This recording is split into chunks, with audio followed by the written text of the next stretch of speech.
it feel good. The streets fest, you know what I'm saying? That's where we come from. So, you know, it's a good feeling. And they get it from the A. This is like my second home anyway. So, and again, let me ask you a question. I seen a little video at the Laker game. You walking past Jimmy Iovine. I didn't see him. Ah!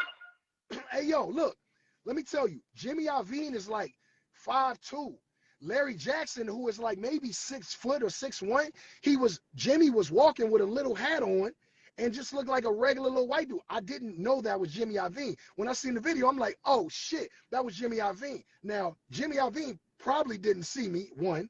And if he did see me, he probably felt like Game. Like Game up my money. I'm not saying shit to Game. So I get it. I understand it. But I'm not cutting out paper. I'm not cutting out paper dolls in a corner waiting to be spoke to by Jimmy Iovine anyway. Like, what are we doing? What are we talking about? I saw Larry Jackson.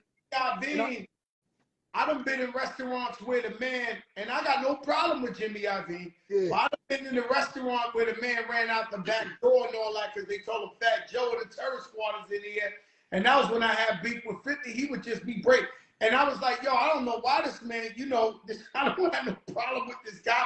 So I seen how Larry talked to you. He knew Jimmy was beyond him, and Jimmy spun and got it up. But it ain't no beef anyway. You wasn't gonna beat up Jimmy Iovine at the So you saying Larry Jackson ran the play on me. Yeah, he did. Yeah, he did. All right. But no, but hey, he got it. But he did the Heisman, and then Jimmy spun it around that way. Oh, see, I didn't see Jimmy. I saw Larry, and I just acknowledged him for his work at Apple Music, because when we see each other, we should say you doing a good job and you doing good. But you know, with the whole Jimmy Iovine and the whole 50, and I'm gonna say this, and then you know I'm at the studio about to go cook something. But with the whole beef, and it's crazy how the G Unit shit fell down when I was trying to like hold down Fat Joe and now. But yeah, and then you know when I was going through that beef and shit, Eminem and Dr. Dre had to side with 50. Eminem because 50 and Shady and Eminem and G Unit, that was their thing. And Dre was gonna ride with me because it was NWA, it's Compton, but it's a business. And at 24 years old, 25 years old, I didn't know that. You know what I'm saying? And that gotta like, you know, Eminem super loyal. You know, I was mad cool with Eminem, and I fought the beef with 50. He never said nothing about me. But he never talked to me, and then once I squashed the beef with 50, Eminem became my boy again. He's a loyal. You was about to go bar for bar with him? No, nah, come on, that's Eminem. What I'm saying wait, to you. Wait, hold on. Fat Joe can't go bar for bar with him? Yo, listen, Eminem is dead night. I'll go with anybody. All right. What I'm saying is, he was my man. And then when I caught the beat with 50, remember he was on the lean back remix and all that. He just faded to the back. He didn't diss 50. He didn't diss Fat Joe. He just stayed in the cut. And once everything got cool, he patched it up and showed love again. One last question, Game. Dr. Dre, the line you took when you said Kanye did more for you than Dr. Dre, in one way, I mean, do you want to patch that up now, or you still feel the same way?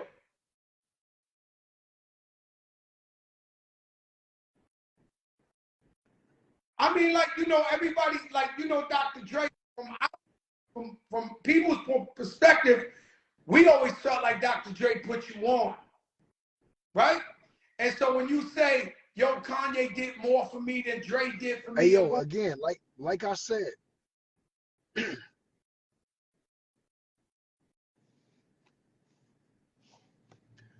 yeah, it's like I said, it's like Dre, like I was already like it's in it. Like I'm just being honest, bro. It didn't matter if I signed the Death Row or Aftermath or Terror Squad or Def Jam or Bad Boy. I was going to be the Game. I already had the streets locked in LA, bro. That's why I got signed. I got signed because I was already eating out here in the streets. I was the biggest in the streets, period, in LA. So whoever signed me got gifted with the next gonna carry LA. You know what I'm saying? Yeah, I get it. So your point is, I was already on fire. If anything, Dre scooped up the hottest young nigga in the streets, and it looks bigger than.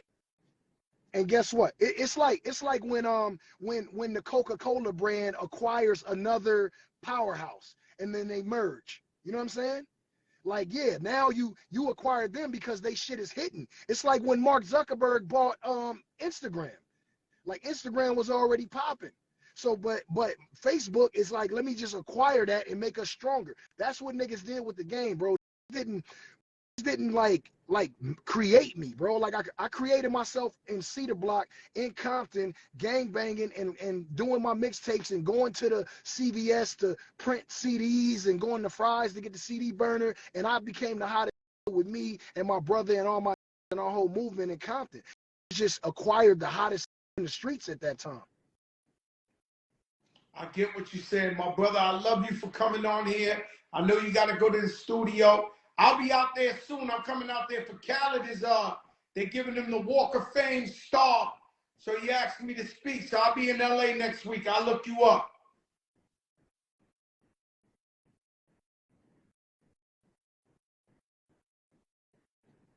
You heard me? Yeah, no, I got you. You know I love you, bro. Yeah, I heard you. You know I love you, man. I'm always here when you need me. And again, this was just me talking to my brother because I seen you on. I'm like, let me see what Joe on. And we chopped it up like we always do. I love you, bro. Hey, loved it, man. Thank you for coming through the big show, man. It's the biggest in the land. You know, love you, my brother. You already know, man. I had a homie out there. His name was Dum Dum. He had dude's name on his hand, on his arm. They buried him in the Fat Joe jacket out there in Inglewood. He had dudes' names that he allegedly, what's up. Right. He had the rest in peace wall on his arm. And so when I get out there, Mac is like, let's do this movie. Motherfucking grandmothers, grandfathers, everybody driving red. The whole hood is, yo, bro. It was some dumb shit going on every fucking night. They be like, yo, duck in the trailer. Somebody's about to turn the corner and shoot the block.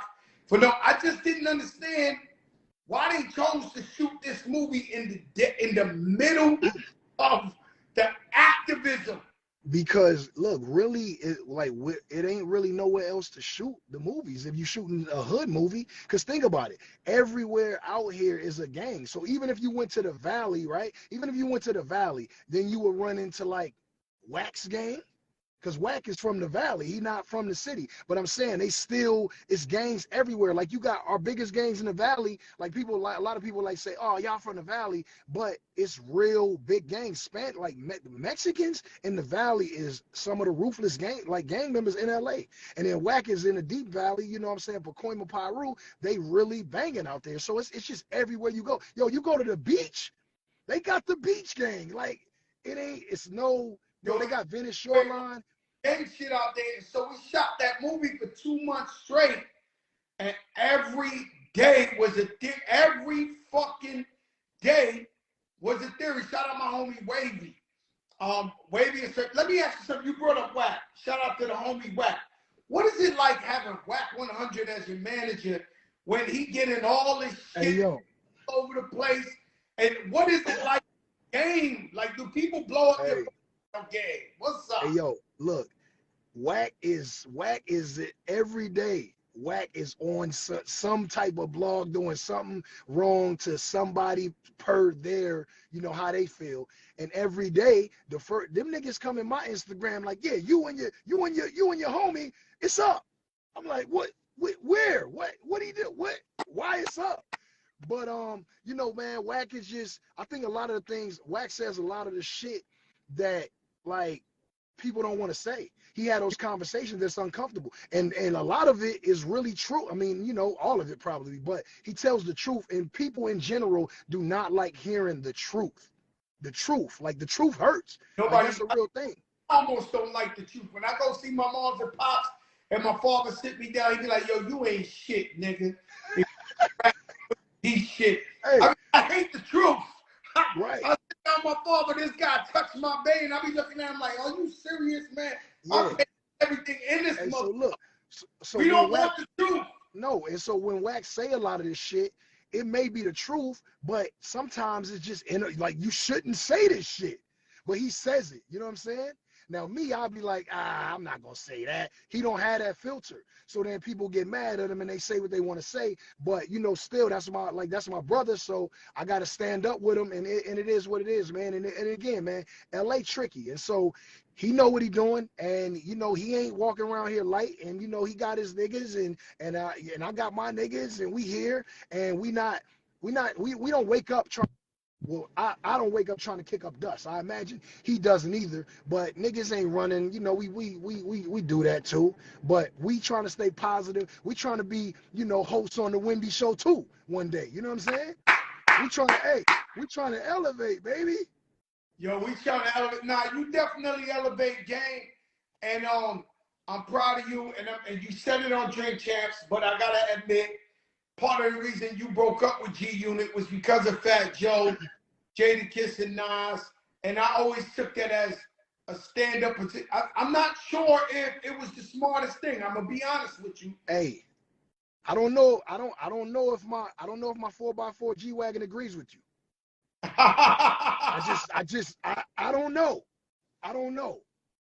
I don't know if the Cubans, my boy Vabaro, I don't know if my Cubans agree with you.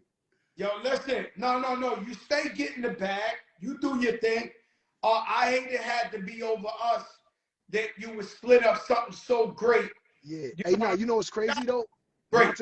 Not to cut my brother off, but for what you did for me when I was in Miami a few weeks ago, all the Carbone, we even. Because I broke up a whole group for you. Look, you said it out your own mouth. Yo, listen, man, I hung out with you in places I won't hang out at.